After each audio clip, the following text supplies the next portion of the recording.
Police are preparing for a night of riots right across the country, with thousands of officers on standby.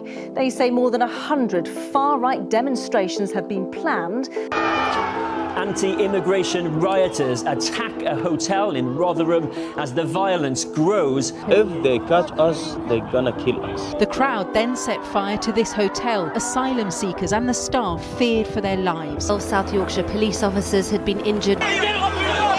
In Bristol, there were clashes, confrontational and tense. Tyres and bins were set alight. Shops were forced to close.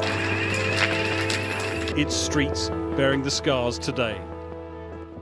The UK is crumbling, and this is what's going on. Recently, riots have broken out all across the UK, and instead of being out in town with my mates today, we're all forced to stay home. Hotels are being burnt down with innocent people inside, and there are literally checkpoints being made by these rioters to pick up people with different skin colours in them and beat them senseless. I've grown up in the UK my entire life, and I never thought racism would be so prevalent in our society today and wreak havoc across the entire country. So you may be asking yourself, why are these people rioting? On Monday, the 29th of July, a stabbing took place in Southport where 3 young girls tragically lost their lives at a Taylor Swift dance party and 10 more were injured. The suspect is a 17-year-old male from Cardiff whose parents are from Rwanda. Hearing the news, many took to Twitter where they spread lies and misinformation on the suspect when they made him up to be an illegal Muslim immigrant. This misinformation was spread across the UK by massive Twitter accounts and political figures like Nigel Farage, who is the leader of Reform UK, a political party in the UK that is very anti-immigration. I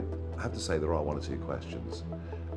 Was this guy being monitored by the security services? Some reports say he was, others less sure. Police say it's a non-terror incident, just as they said the stabbing of an Army Lieutenant Colonel in uniform on the streets of Kent the other day was a non-terror incident. I just wonder whether the truth is being withheld from us. I don't know the answer to that. I think it is a fair and legitimate question. Because of this misinformation, a riot was formed in Southport with many drugged up and drunk men coming from different cities creating fires and wreaking havoc in an already grieving community. The one major event that took place in this riot was the racist intentions and actions behind it. They marched through the streets of Southport where they finally came into contact with a mosque. These rioters then proceeded to tear apart the mosque and tried to set it on fire multiple times. From this riot, there was a worrying amount of support for it online, and in the following days, riots burst out all across the UK. Even though the suspect's identity has been released to the public, many still choose to riot and target Muslim communities, and it's only growing by the day. Now,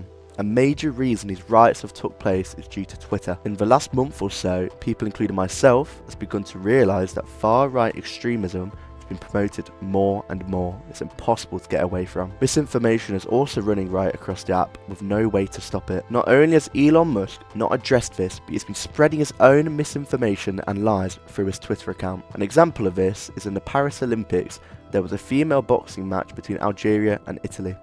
Following Italy's defeat, just a few punches were thrown before she gave up, and then Twitter went into meltdown claiming the Algerian boxer was actually a male. Elon Musk proceeded to then also spread this misinformation on his Twitter account, where a female-born Algerian boxer then had to get 24/7 security around her at all times because of the thousands of death threats she has received. Also, remember what I just said, she was born a woman, and this misinformation is still being spread around the platform currently.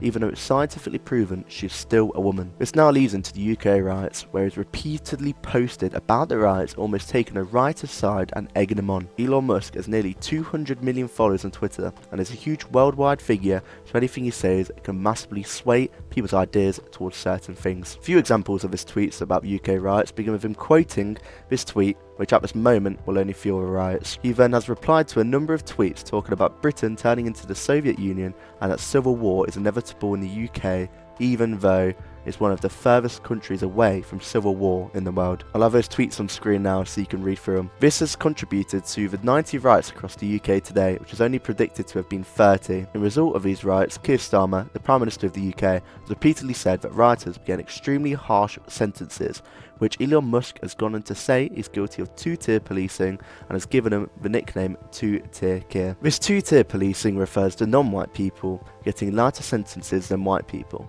I do think there can be a bit of truth in this. However, at this moment in time, of course they're going to slap rioters with massive prison sentences, as they're basically being terrorists at this point. Actually, they are being terrorists. From this, there are now rumours that Twitter is going to be banned in the UK, and people are getting prison time for what they're trying to do or say online. The extreme right wing have now grasped onto this and saying free speech is being taken away, even though the majority of people being arrested are trying to set up more riots. I'll now put up a chart of political parties and the people in it and what they think of the riots. As you can see here, there's an obvious rise in Reform UK voters agreeing with it. There's a saying here in the UK, not all Reform voters are racist, but all racists are Reform voters. Also, I'm not saying anything about protesting, since that is fine, but rioting is where we cross the line. The government also haven't helped this, since for many years now, illegal immigration is extremely high and the cost to help these people are very high. This has now created an extreme, which we can now see. Hopefully something from this changes and we can learn what we're doing wrong. But it's the government, they won't do anything. Please let me know in the comments if I've missed anything or you disagree with me,